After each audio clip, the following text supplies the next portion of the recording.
Welcome to New TV Telugu. ఇప్పుడు Telangana top 10 చూద్దాం. Urea, DAP కొరతతో వరంగల్ జిల్లాలోని వర్ధన్నపేట, రాయపర్తి, పర్వతగిరి, సంగెం మండలాల్లోని రైతులు ఇబ్బందులు పడుతున్నారు. ఎరువులు పుష్కలంగా ఉన్నట్లు రికార్డులు చెబుతుండగా వాస్తవానికి ఎక్కడా నిల్వలు లేవు. కంపెనీల నుంచి ఆయా ప్రాంతాలకు సరఫరా అయిన ఎరువులను ఎక్కడో అమ్మేశారు. కానీ ఈ సమాచారాన్ని రికార్డులో నమోదు చేయకపోవడంతో కేంద్రం కొత్త కేటాయింపులు జరపడం లేదని తెలుస్తోంది. సూర్యాపేట జిల్లా తుంగతుర్తి మండల కేంద్రంలో గిరిజన సంక్షేమ బాలికల గురుకుల పాఠశాలను తుంగతుర్తి ఎమ్మెల్యే మందుల సామిలు ఆకస్మిక తనిఖీ చేశారు. తనిఖీ చేస్తున్న సమయంలో పలువురు సమయపాలన పాటించకపోవడంతో అధికారులకు ఫోన్ చేసి సమాచారం తెలుసుకున్నారు. 36 మంది టీచర్లకు 5గురు మాత్రమే టీచర్లు వచ్చారని అధికారులకు ఎమ్మెల్యే సూచించారు. సమయపాలన పాటించని టీచర్లపై వెంటనే చర్యలు తీసుకోవాలని అధికారులకు తెలిపారు.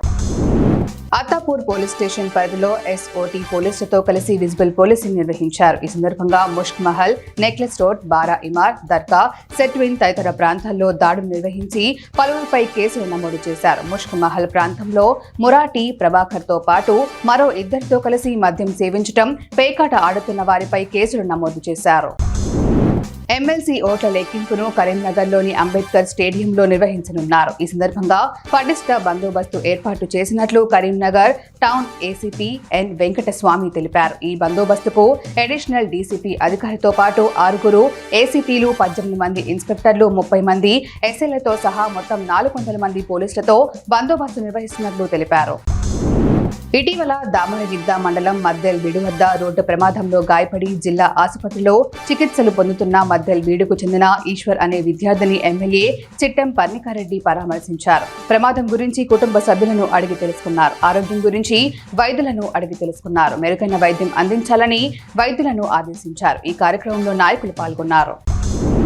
జడ్చర్ల నియోజకవర్గం బాలనగర్ మండల కేంద్రంలోని బాలికల గురుకుల పాఠశాల కళాశాలలో పాఠశాల వార్షికోత్సవ కార్యక్రమం అంగరంగ వైభవంగా జరిగింది. 5వ తరగతి విద్యార్థులు రామాయణంలోని పలు ఘట్టాలను వేషధారణలతో అలంకరించి చూపర్లను ఆకట్టుకున్నారు. నిర్వాహకులు మాట్లాడుతూ భారతీయ సంస్కృతి సాంప్రదాయాలను మర్చిపోకుండా ప్రతి ఒక్కరూ రామాయణాన్ని, మహాభారతాన్ని చదివి వాటిలోని ఘట్టాలను తెలుసుకోవాలన్నారు. నార్కట్పల్లి మండలం బ్రాహ్మణ వెల్లంల సముద్రం ఎత్తిపోతల పథకం నల్గొండ, నకరేకల్, మునుగోడు, తుంగతుర్తి నియోజకవర్గాల్లోని 1,00,000 ఎకరాలకు సాగు, 107 గ్రామాలకు తాగు నీరందించేలా 2007లో వైఎస్ఆర్ ఈ ప్రాజెక్టుకు శంకుస్థాపన చేశారు. 17 సంవత్సరాలు పనులు సాగి 2024 డిసెంబర్ 6న రేవంత్ రెడ్డి ప్రారంభించారు. ప్రస్తుతం అధికారులు కాలువలకు నీరు వదిలారు. దీంతో రైతులు ఆనందం వ్యక్తం చేశారు. ఖమ్మం వ్యవసాయ మార్కెట్లో పత్తి, మిర్చి ధరలు ఈ క్రింది విధంగా ఉన్నాయి. క్వింటా కొత్త మిర్చి ధర 14,100 రూపాయల జెండా పాట పలకగా, క్వింటా పత్తి ధర 7,050 రూపాయల జెండా పాట పలికినట్లు మార్కెట్ కమిటీ సభ్యులు తెలిపారు. గత శనివారంతో పోలిస్తే కొత్త మిర్చి ధర 50 రూపాయలు తగ్గగా, పత్తి మాత్రం 150 రూపాయలు పెరిగినట్లు వ్యాపారస్తులు తెలిపారు. మార్కెట్కు వచ్చే రైతులు నిబంధనలు పాటిస్తూ క్రయ విక్రయాలు జరుపుకోవాలని సూచించారు.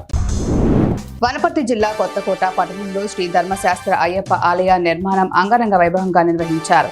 ఈ సందర్భంగా వేద పండితులు బ్రహ్మశ్రీ గోపి గురుస్వామి అయ్యప్ప సేవా సమితి ఆధ్వర్యంలో శ్రీ అయ్యప్ప స్వామి దేవాలయం యంత్ర పూజ, హోమాలు, ప్రత్యేక పూజలు చేశారు. ఈ సందర్భంగా వీర పండితులు మాట్లాడుతూ కలియుగంలో అయ్యప్ప స్వామి అందరికీ ఆరాధ్య దైవమని అన్నారు.